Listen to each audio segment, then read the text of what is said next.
Sibida boop bop bop. And the boop boop boop boop boom. Hello YouTube and welcome back to The Zone, where today guys we've got another Chris Chan article to get ourselves involved into. And it involves money. Chris Chan and money, and let's just kick things off with the best image of all of them. Chris's response to literally any commercial of Fry holding up wads of money. more or less. I like the fact that the green and blue eyes. That's a nice little touch they had there. And we start off with two quotes from Chris. Well, one from Rob and one from Chris.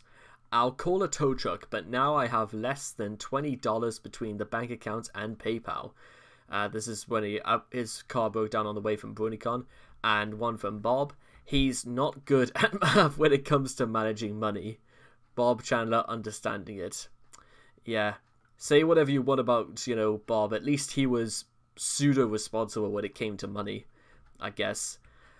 Chris has repeatedly shown through his actions and words that he has no idea how to handle money or manage his own finances.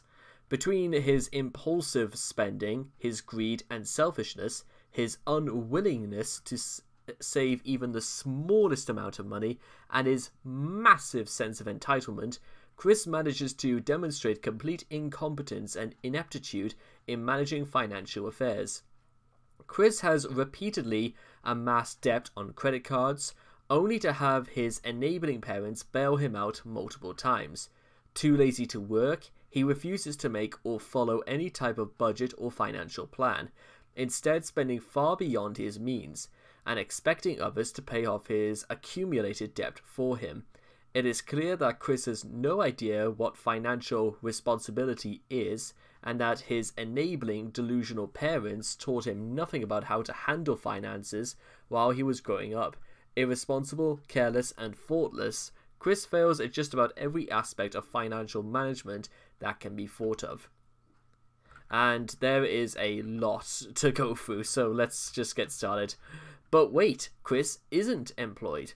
For the vast majority of Chris's adult life, inverted commas on adult there, that's quite nice, his only source of income has been the tugboat that he receives from the US federal government every month. In 2009, the payout was $809 a month, placing his annual income at $9,708 a year. After Bob's death, Chris was given a survivor's benefit, increasing survivor's benefit. Surviving in a house like that, just living in a house like that means you get more money. Jesus Christ. Although I'm actually going to go on a limb and say that I don't really know what a survivor's benefit is. I don't know whether it's whether or not it's for somebody like in Chris's condition, whether or not he's like over the loss of like a parent or a financial guardian or stuff like that. I reckon it's got to be something like that, because I don't believe we really in the UK at least we have anything called a survivor's benefit. I could be wrong about that. Increasing the amount to $1,300 a month and making his annual income $15,600 a month. Bob's income from Social Security and a pension is around $1,200 a month. So, unless of course my math is particularly stupid or particularly bad, that means that Chris is technically earning more by not doing anything than his own mother, who actually worked for a living.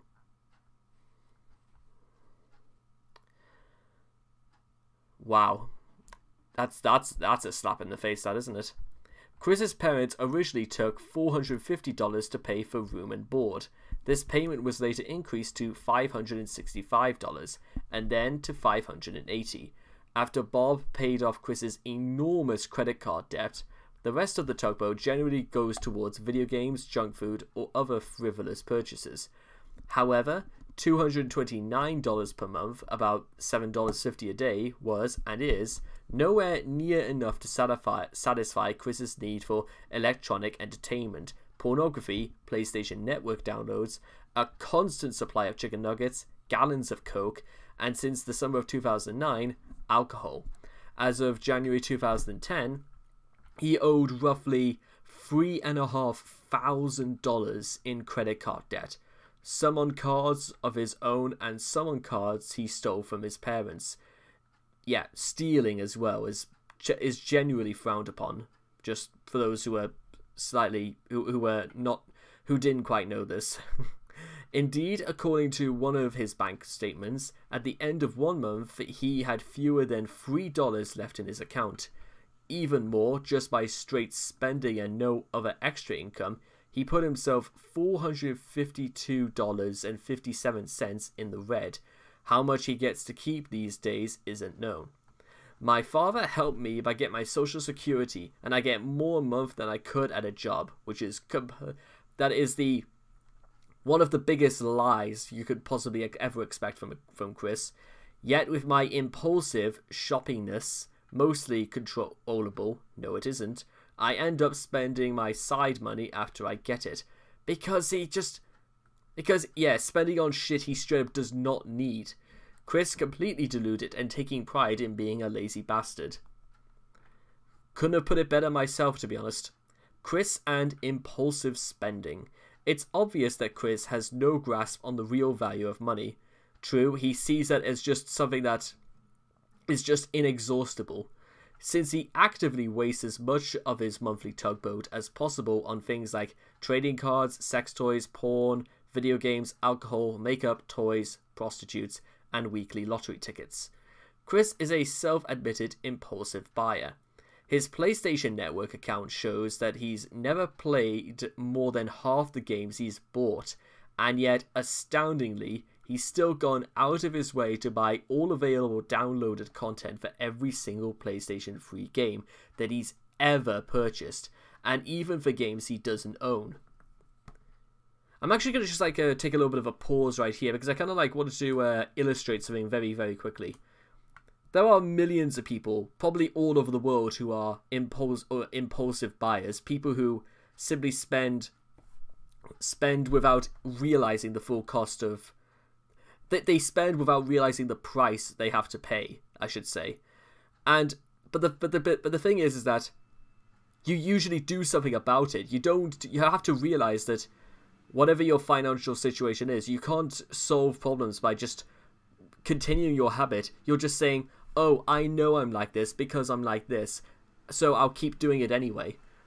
Chris is the sort of person... Chris pretty much just stated, as of right here, for buying games he doesn't know, that he doesn't care. He will just spend as much as he can and expect to be bailed out every single time, because he doesn't have to work, he doesn't have to do anything. He just has to continue existing, and somebody will, pay for it. Chris is literally one of those people, very rare, but still, I'd say more common than not, that he thinks that he can get everything for nothing. In fact, not even that. He believes he can get everything at other people's expense. And he also further promoted his Sony fanboyism by later buying a Sony LCD HD TV for his bedroom, which cost likely between $1,000 to $1,500. I want to show you something very, very quickly. Let's just see how this works. You see this right here, guys, this TV right here. I've had that since 2009. It still worked every single time. I paid nearly £200 for that TV. It has absolutely worked an absolute treat. I'm mentioning this because that it works. Absolutely, it 100% works. And just, what does he need to buy an HD TV for anyway? How does he feel as that? Whatever, you get the idea. And I'm going to assume £200 for a TV. £200 for a television, even in 2009, is still quite a lot of money when you think about it. And it's only more impressive when I keep saying that it works like an absolute treat. All the while, Chris bought his clothes at second-hand discount thrift stores. Usually, children are taught the value of money at a very young age. Not in Chris's case, apparently. In September 2013, Chris complained about he and his mum going through emotional depressing and financial downfall to the depths of greater poor and just getting by. Just getting by almost, you know, a lack of grammar as well. Making it clear that the family income had dipped since Bob's passing, because of course it would have. However, these supposedly lean times were apparently not enough to motivate Chris to get a job or even to stop buying games, as evidenced by him racking up over $1,000 in game purchases on The Simpsons Tapped Out. And he's still complaining. Fuck me sideways. That's ridiculous. Throughout the summer of 2014, Chris continued to spend thousands of dollars on Lego and other frivolities, all while whining and complaining on Facebook about his and his mother's poor finances. Chris financed this spending primarily with money from selling custom arts and crafts on his eBay account, offering free shipping to customers. Chris would receive money from customers and then pay for shipping out of his own pocket.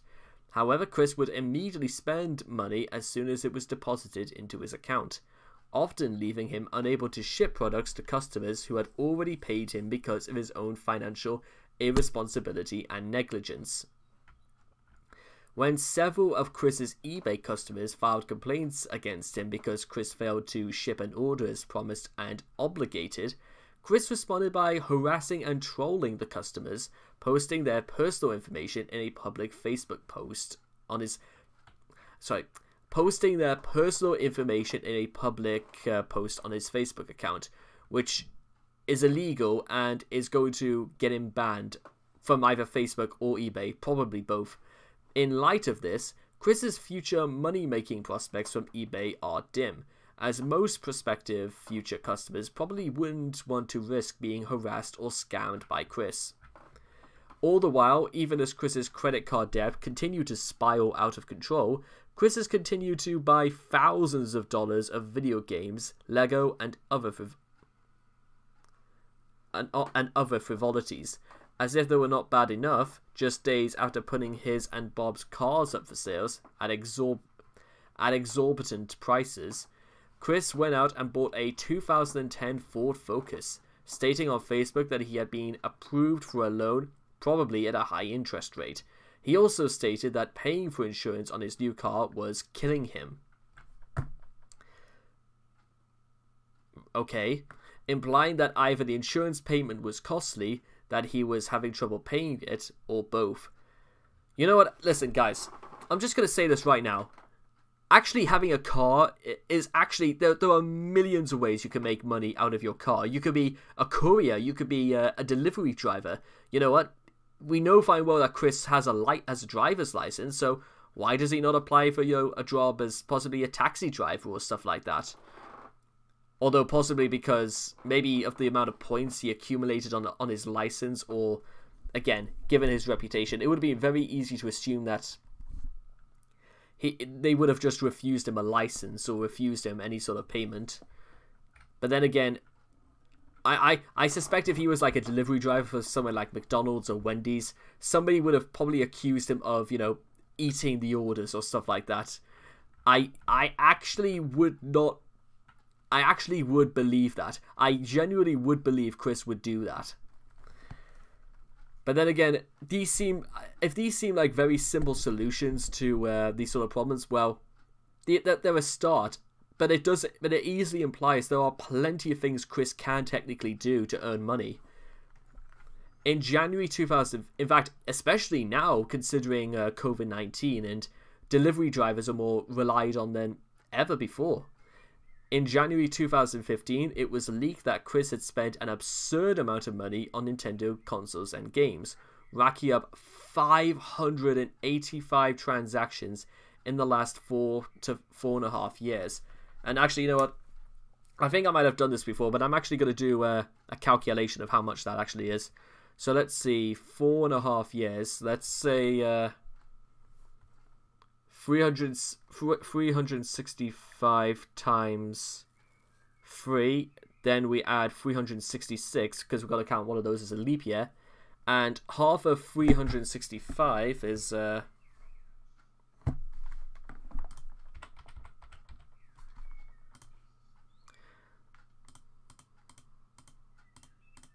So we had 182.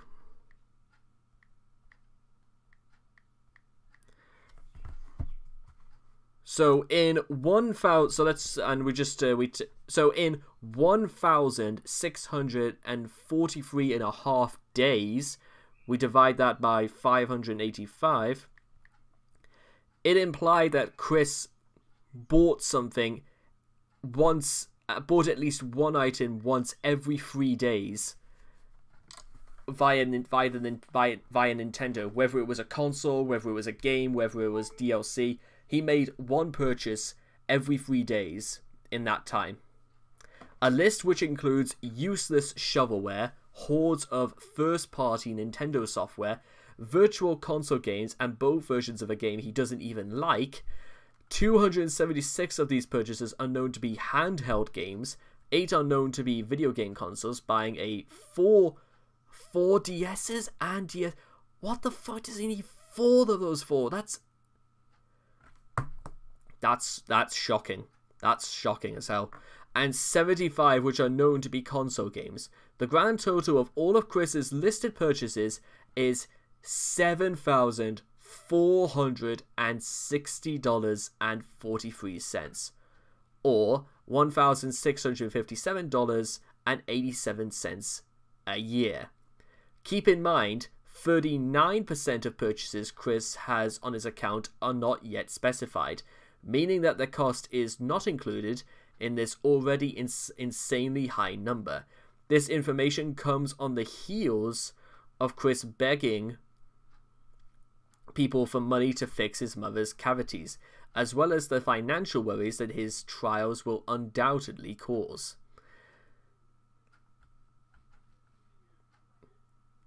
In July 2016, a field agent provided the following account of Chris in a painfully awkward situation where he did not have enough cash to pay his junk food at a gas station.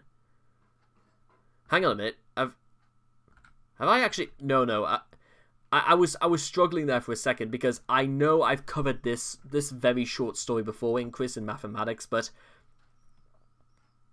I'm going to go over it one more time because I feel as if like people need to hear this. In July 2016, a field agent provided the following account. Okay, my friend walks into a gas station convenience store on the northern edge of Charlottesville. Chris is trying to buy $7 or so of junk food type stuff, but he only has $5 in cash. The cashier tries to make him understand that he owes $2 more. Chris seems to understand, but is slow to process what to do about it. My friend, who is second in line, picks out 2 ones, says, "Here you go," and puts them on the counter. That's actually really nice of him. Chris, it seems more out of stupidity and confusion than malice, picks up the $2 and his purchases and makes to leave. My friend and the cashier both object and yell that he has to leave the $2 with the cashier. Chris doesn't seem to react. A dude who was behind both of them in line is between Chris and the door. As Chris passes him, he taps him to get his attention and says something like, "Hey buddy." Chris makes a "get away from me" hand wavy gesture without looking at any of the 3 of them, and fairly loud says, "It's miss," and hurries out the door. Chris continues to his car in a half-run walk as all 3 of the people in the store watch confused and amazed. Chris pulls out of the parking spot, but for some reason heads towards the back of the lot, where there is no exit. As Chris gets to the back of the lot, he stops, backs up a few feet, tries to turn the car around, doesn't make it, backs up again, and finally gets around, essentially making a 5-point turn in a fairly large empty parking lot. Chris drives past the store, not looking inside, and finally drives off. If you didn't get that, Chris didn't have the money to pay for food. Somebody gave him the difference. Chris just took it and the food and made off. So he paid less money for food. Somebody gave him money for food, so that gave him money to pay off some food. He didn't even thank him. and he only paid $5 for the $7 food that meal that he had, and made an insanely stupid parking 5-point turn and left. So I hope to God like that the parking that store got in touch with Chris, or at least they contacted the police, because that's daylight robbery right there, ladies and gentlemen. That's exactly what happened. One dreads to imagine how his financial incompetence will affect him once Bob is dead. Knowing Chris, and while it is quite tragic, he'll probably continue in his destructive spending patterns until he loses everything he has, and even then, he'll learn nothing. Again, that is very, very sad, but tough love, innit? But I don't particularly think he'll learn either way, so it's just tough. There's no love involved in that. Chris's parental enabling. Bob encouraged his son to remain unemployed. I don't really think... Now, I really do not know if that's true or not, because it seems really freaking ridiculous to say that to encourage your son to be a lazy slob is not really something anybody would say, since he believed that Chris would earn more money from his monthly tugboat than he would from getting a job. Again, that's absolutely not true, and I don't understand why anyone would have come to that conclusion. This assumption was and is inaccurate. Minimum wage in the state of Virginia is $7.25 an hour. If Chris were to somehow do a complete 180 on his life and begin working a full 40-hour week, his monthly payment before taxes and payment for room board would be around $1,260. That's $15,100 annually. Subtracting the money he pays his mom every month to live, as well as the 5% tax on his income range mandates in the state of Virginia, Chris could very likely be left with a ridiculous $8,000 profit, which, knowing Chris, would be spent on yet more frivolities. Possibly, but I don't even know. In fact, it would be even worse in that sense, because how on earth, where is he going to find the time to play that, or any of the games he bought, doesn't like, and any of the games he doesn't own but has DLC for, because why?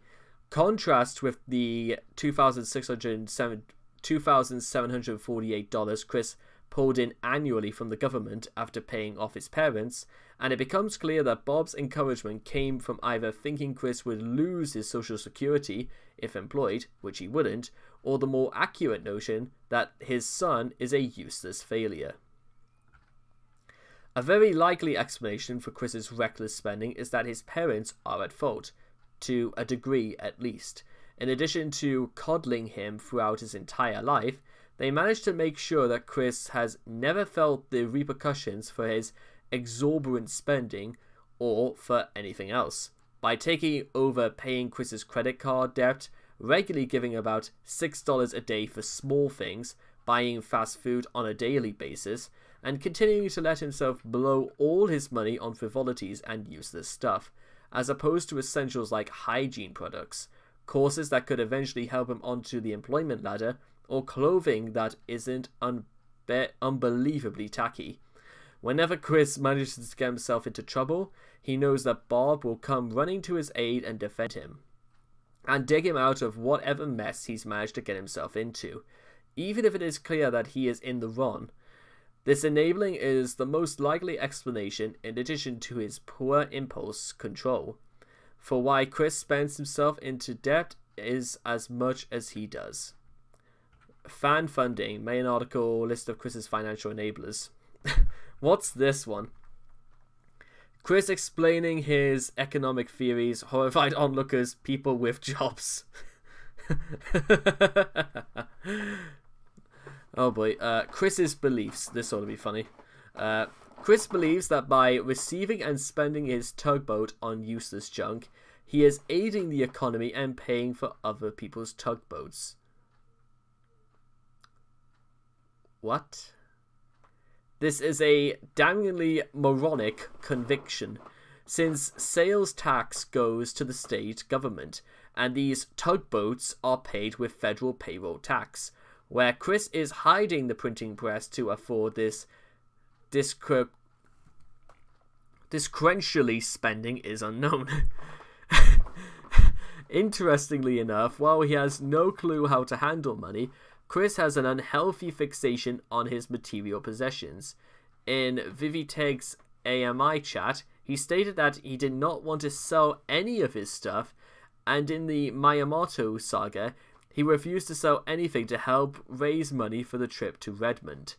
While Chris mocked Lars's habit of buying and collecting model boats and add-ons for them after learning about it from Jackie, he failed to realize that Lars's supposed habit was directly parodying his obsessive purchasing and hoarding of video games and DLC, even for games that he didn't own.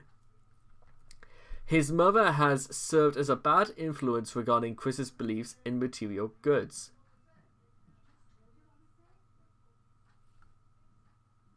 As she would frequently shop at Goodwill and compulsively hoard the purchases, which both wasted money and helped them turn their house into a fire hazard. Yep. On the 16th of May 2019, Chris tweeted a screenshot of an NBC story about how ex-EPA Chief Scott Pruitt spent nearly $124,000 on excessive airfare. Chris then showed off his complex views on the US economy by saying, "Hey everyone, here's a think piece.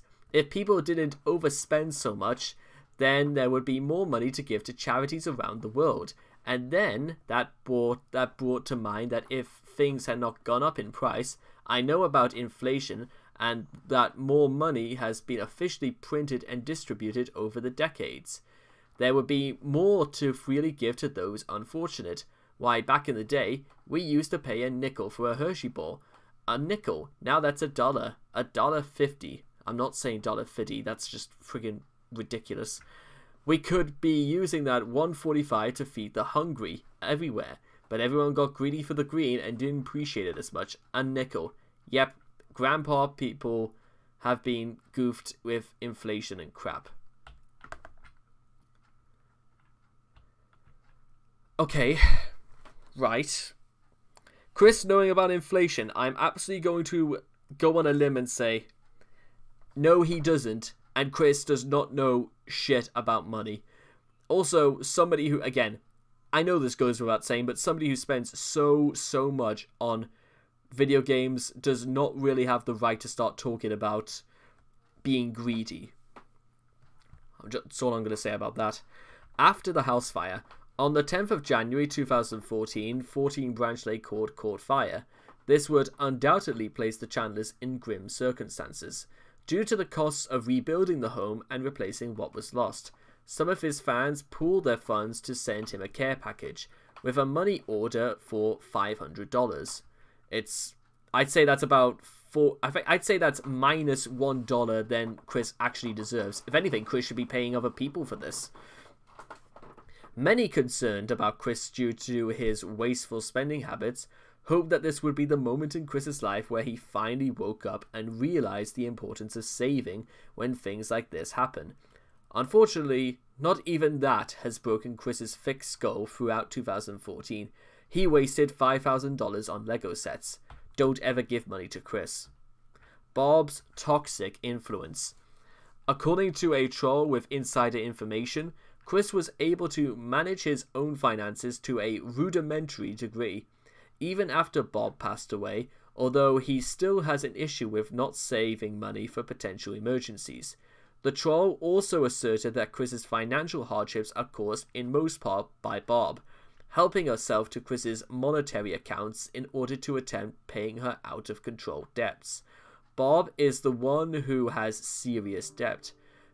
I'll make sure to get that edit up out of the way. She fucks up Chris's budgeting by erratically taking money from Chris's account when she needs it, generally without warning. Okay, that's fine. There are two types of Chris's begging videos. One is when Chris wants a bit extra for some Legos. You can identify those videos by how vague Chris's requests are, and how relaxed Chris is in the video. Chris isn't in meltdown mode in those videos. Now, the other type of video is when Bob tried to snatch some money from Chris, and Chris doesn't have anything for her. You can identify those videos by how freaked out Chris looks. He's visibly distressed and he's citing specific bills he's got to pay, usually things that seem un-Chris-like. That's when Bob is freaking out at him for not having enough money to pay her debts. The thing is, the perception is that Chris is bad with money. He's not bad with money as far as monthly budgeting goes, despite how foggy Chris's head is. He's got enough money to recognize patterns in bills over the course of a few months. He knows he's got to pay electricity bills and rent and things like that. And he does do the math each month about what bills he's got to pay, and how much that leaves him for Legos and food. You can't trust his begging. He begs because he wants more money, not because he's in any financial straits, that is, not including Bob. He lives cheaply as shit. He saves money by buying dollar store shit. He's the type of person to buy single-ply toilet paper at the dollar store. But sometimes he'll splurge and treat himself to things like alcohol. He does this all while meeting his obligations like his minimum payments and his bills. Information from Cousin Al revealed that Chris and Bob had an inheritance from Bob worth tens of thousands of dollars. However, Bob spent all of it on hiring Rob Bell to defend herself and Chris for legal charges, including after the two of them hit Michael Snyder with a car. Something that was so unbelievably easy to avoid by not wanting to run over someone that these two literally blew thousands of dollars in an act of complete stupidity. I don't know why people keep mentioning the thing about Sonic's arms. This is the real moment of insanity. Something that was so easy to avoid, but they did it anyway. And this is a consequence of this. It should be noted that a state-provided attorney would have been free and yielded the same result, pleading guilty, for the case was so cut and dry that even a lawyer of Bell's caliber had no chance of winning it. In November 2014, Chris revealed to Renee that Bob was borrowing money from his life insurance. Bank lawsuits against Bob. In 2016, two banks, Discovery and Capital One, sued Bob for not paying over $20,000 in debt, leaving the Chandlers even further in financial turmoil. Well, the Chandlers, Bob and Chris, not anyone else. I'm pretty sure guys like Cole Smithy, Alan were doing just fine. Bob herself appeared in multiple videos in 2016 trying to scam people to donating to her. In the first two videos, Bob claimed not to have enough money for asthma medication, and in the third, she claimed to need money for dental work.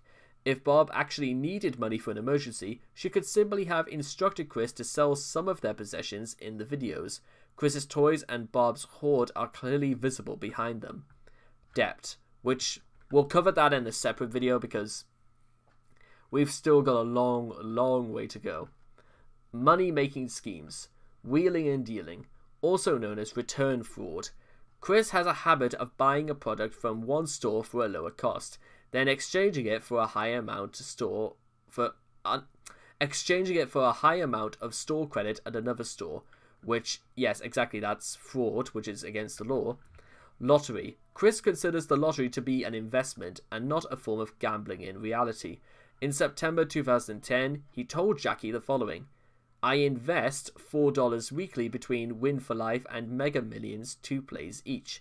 Cash for Life and Mega Millions currently cost $2 per play as of 14th of April 2019, meaning that if Chris stopped playing the lottery, he would save around $416 per year. He would, because the lottery is not an investment. Craigslist.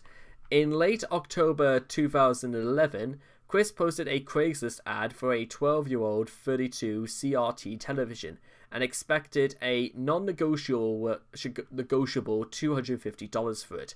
In reality, this is about the price of a new flat-screen HD TV of that size, and he would be lucky to get a tenth of what he was asking for. Chris placed 2 cars for sale on Craigslist in September 2014.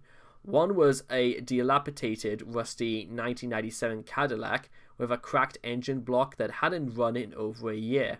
Despite having a market value as scrap for approximately $150, Chris demanded $5,000 for the automobile, insisting that the cracked engine block made the car a great fixer.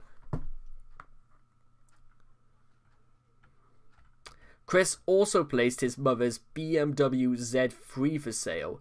The 1999 BMW Z3 is currently listed on the Roanoke Craigslist for $10,000. Kelly Blue Book estimates the car with 70,000 miles and in a fair condition is worth $4,500. Chris describes the car as a mint condition Z3 model, like a go-kart with rocket power. Seriously fun to drive, 5-speed and pure joy, color is jet black. Chris is not a salesperson. Not even on Craigslist could he flock something like that. Pawn shops. Chris occasionally visits pawn shops or similar businesses. Among them, Snooki's Pawn Shop, GameStop, and Plan 9 Music to sell his old toys so they could afford new ones. eBay.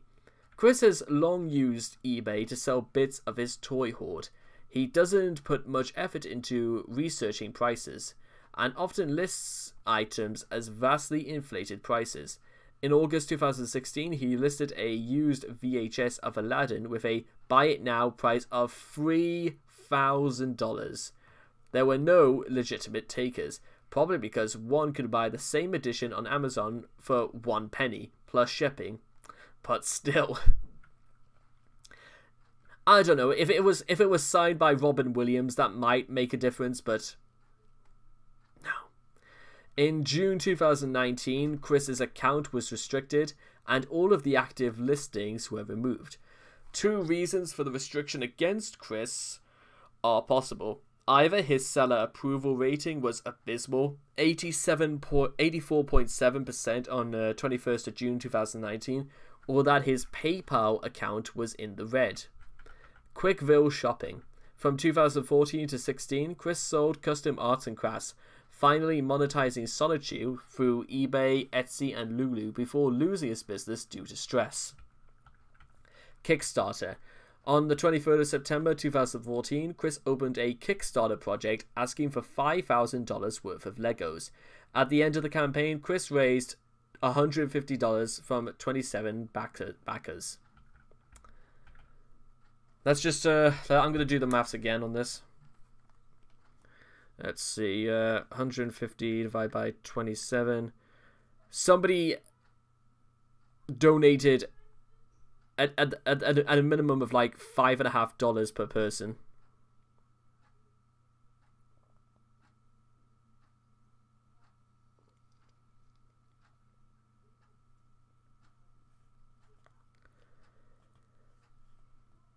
Actually, that's really, really strange because the email I got that I had to like cut out isn't even what I was looking for. So that's don't need to worry about that.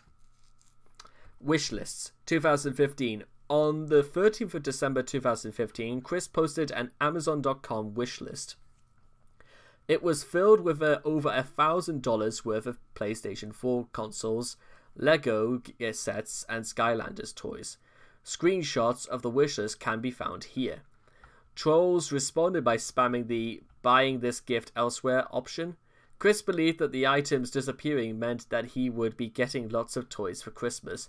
Of course, he reacted to this supposed good fortune by making another wish list containing over $1,000 worth of Transformers action figures, amiibos, and DVDs. He also requested pretty dresses of blue or red and gave his measurements as 44, 39, 40.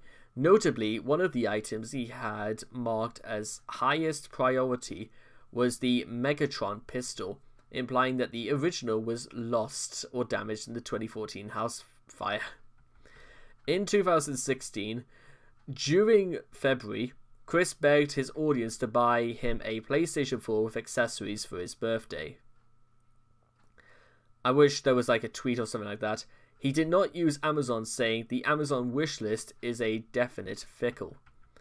He provided a wish list with several links to stores such as GameStop and Best Buy. Notably, he had ended his embargo against those shops, specifically to allow his fans to go there and buy him gifts. He tried to provide an incentive by offering a $500 voucher for his Etsy shop. The first person who purchases and sends me one, and I receive it before or on February 24th, 2016, I will make an issue to the person a big voucher for $5,000 off of Quickville shopping, which was equal to 10 Solitaire and Rosechew family figures, more or less depending on which ones. Oh, perfect value for money then, isn't it? So all the person needs to pay on that order is the shipping, and that the order will definitely take up 8 weeks for material figure acquiring, creations, and certification. After his birthday passed with no PlayStation 4, Chris uploaded update 25th 2nd 2016, in which he complained about the lack of gifts, saying he had only gotten empty gift cards and a non-winning lottery ticket. He concluded the video by saying, "Thanks for nothing," like a spoiled child like a spoiled child. In March 2016, Chris claimed that he had received a PlayStation 4 from Cagney Lynn Moore. In reality, Chris bought it himself. In November 2016, Chris posted another wish list, days after making death threats against President-elect Donald Trump. He requested $859.71 worth of toys. He also forbade people from sending him gift cards. Halfway through November, Chris tweeted that he had bought several of the toys off his own wish list. On the 26th of November, Chris updated his wish list, removing the items he had bought from it, and surprisingly not adding more toys, in spite of the help please begging video he made in the meantime.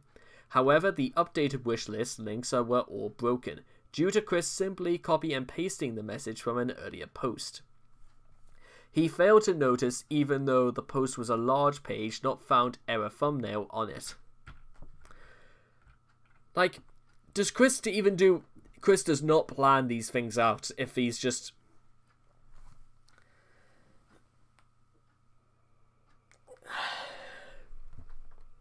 Like, anyway, where was I? Yeah, Chris just blatantly does not, plan any of these out if he doesn't realize that these things are not even gonna work. It's just another brick in the wall, isn't it? Chris has YouTube monetization. Chris has monetized most of the videos which appear on his YouTube channel as another way of profiting from his internet infamy.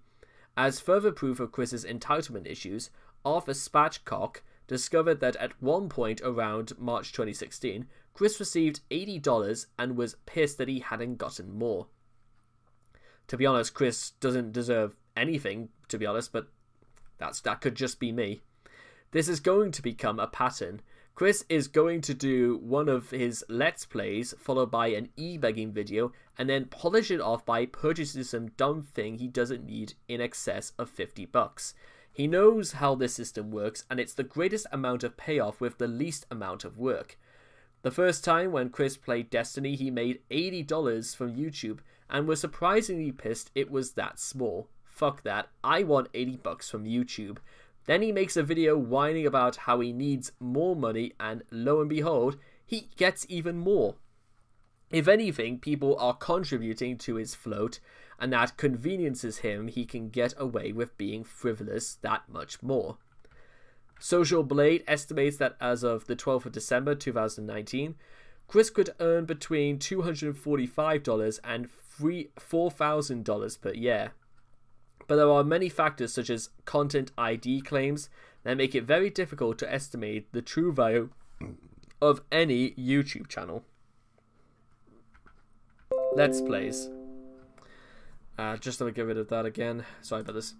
Let's Plays. In March 2016, Arthur Spatchcock introduced Chris to the idea of doing Let's Plays to boost his online activity and help him gain some money through YouTube's monetization program. The plan fell apart after Let's Plays of Destiny and Uncharted, since by that point Chris was too lazy to play video games for money, and he simply wanted to beg his audience instead. YouTube support button. On the 23rd of May 2016, Chris announced the debut of a support button on his YouTube channel to replace the Etsy donation listing, which was forcibly removed due to violating Etsy's terms of service. He apparently got the idea from William Elliott Waterman. PayPal.me announced on 11th of May 2017. Quickville Shopping. I am the original creator of Sonichu and Rosechu with more than 11 comic books worth of content under my helm. Please donate to me, help my quell my financial problems that quell my creativity. Bullshit that finances stop creativity. Bullshit. Prostitution. On the 19th of June 2016, aka Father's Day, Chris decided to become a prostitute.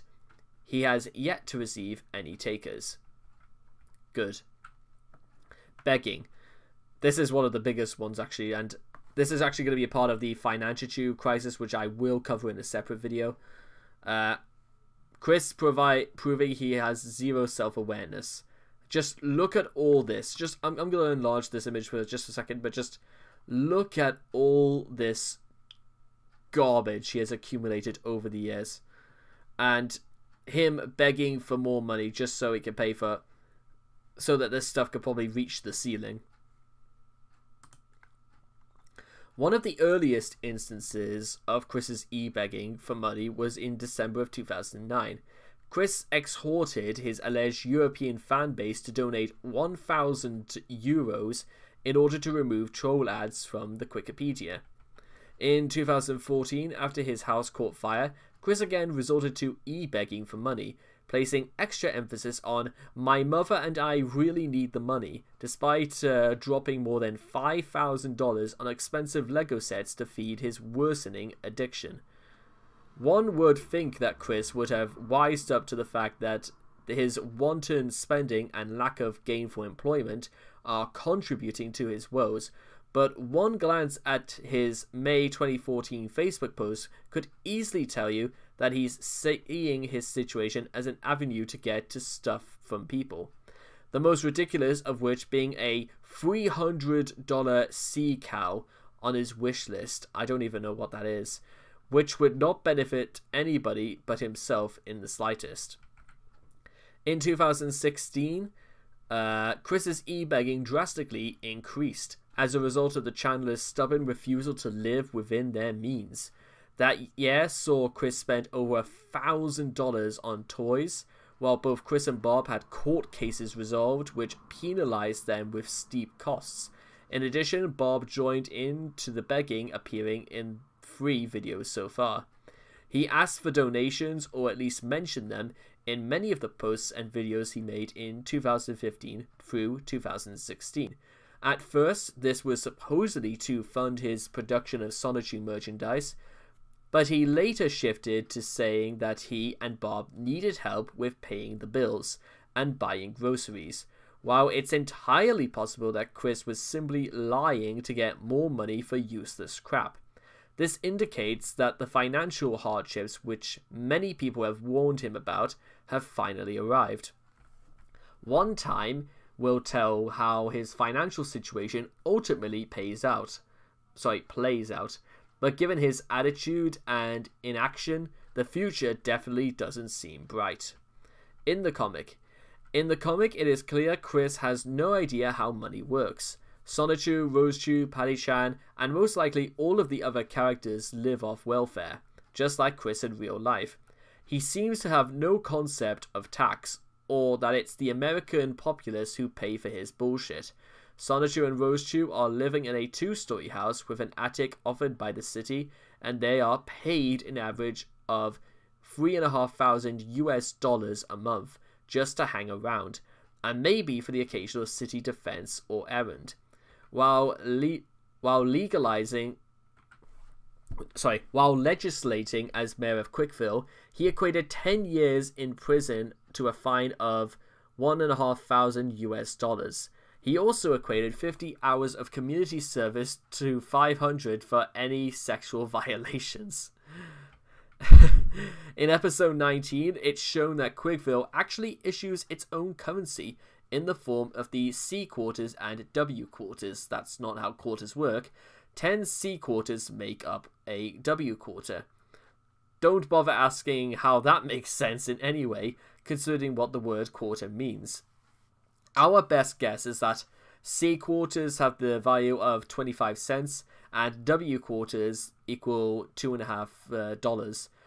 Nor does it explain why fines are levied in US dollars, perhaps to bolster the dictatorship's foreign currency reserves a la North Korea. This makes even less sense considering Quickville is part of the United States, let alone cities, cannot print their own money despite holding considerable power over their own affairs. The Constitution expressively forbids any other than the federal government from issuing currency. However, it has been somewhat common for companies, communities, and local governments to issue localized currency known as scrip, a Depression-era practice still seen from time to time. Chris, being Chris and likely reading Goosebumps, instead of paying attention in class, likely is wholly unaware of this information. On the Wikipedia article on Sonichu, Chris wrote that Rosechu is usually the one who cooks for her family, but when Sonichu cooks for his wife and his kids, he will go as high in portions as a banquet, even though he only cooks for 5 individuals. This suggests that Sonichu is just as frivolous with money as his father. Soup hotels. Chris shows us his complete misunderstanding of the stress his ideas put on the American social security system if he was left in charge of it. In a text called A Sonichu and Rosechu Christmas Story, this is where the idea of soup hotels came from. Even the homeless have a place to stay in the 10 soup kitchens/hotels. Chris with a very bad idea that has come to fruition in one American city. Actually, you know what? I'm just going to put a pause on here right now because this is something I actually watched on the news last night. It was concerning the rising number of homeless people that were in New York City as a result of COVID-19. Some of the things that I saw on that, you saw people sleeping in subways, you saw people sleeping in the subway stations themselves, you saw people... these were people who had learning disabilities. Some people were so out of their mind on heroin. Some people had just been kicked out of work because they'd just been laid off. Some people were so absolutely on the very extreme end of poverty that it was almost unbelievable to imagine that this is what it could be, is what is happening to the world, whilst Chris gets to sit at home, still being paid money, to say that everybody is getting worked up about COVID-19.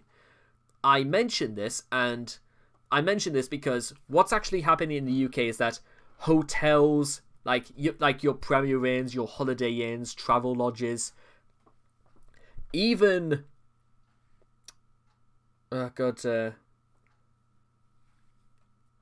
I'm trying to remember. I'm just going to look up what this hotel was. I just need to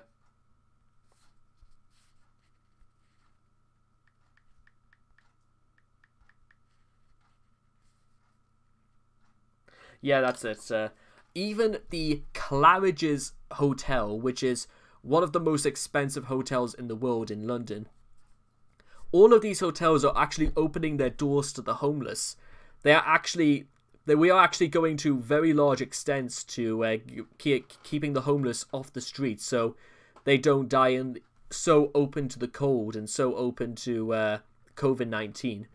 I know I say cold, well, not during the day, but during the night is when you would say they're most vulnerable. I mention all of these things because, one, this is something the US probably should do because, let's face it, the US economy is going completely down the toilet as we speak. But this is the only way to paint the US in a slightly better light right now, as opposed to having Donald Trump implying that people should drink bleach to kill off COVID-19. And again, I mention that because Chris thinks that Chris thinks that Soup Hotels is absolutely going to solve things, but then again, I don't think he would do this.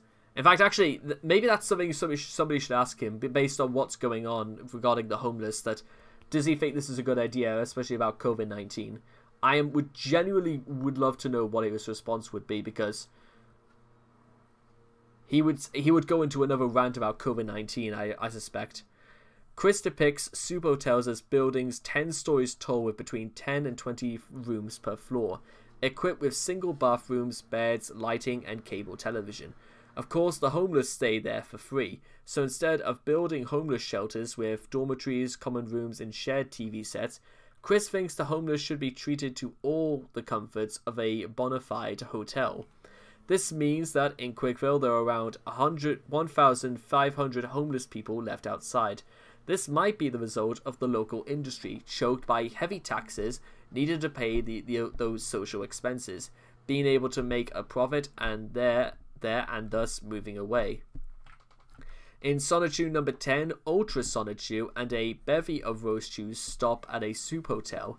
The building is labelled Soup Hotel 17, implying that Quickville has had to open at least 7 new homeless shelters in the span of a month. Or they're just bad at numbering the things.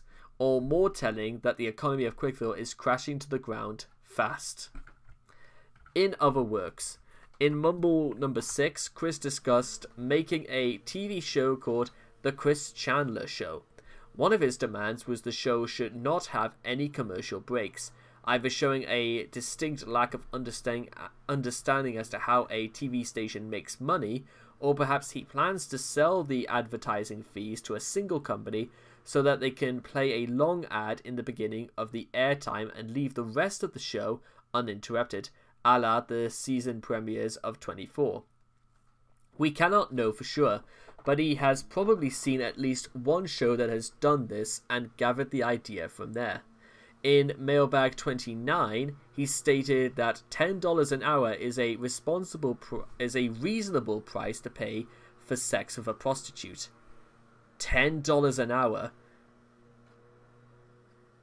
To show his further ignorance of simple economics, Chris proposed a chain of state-run brothel.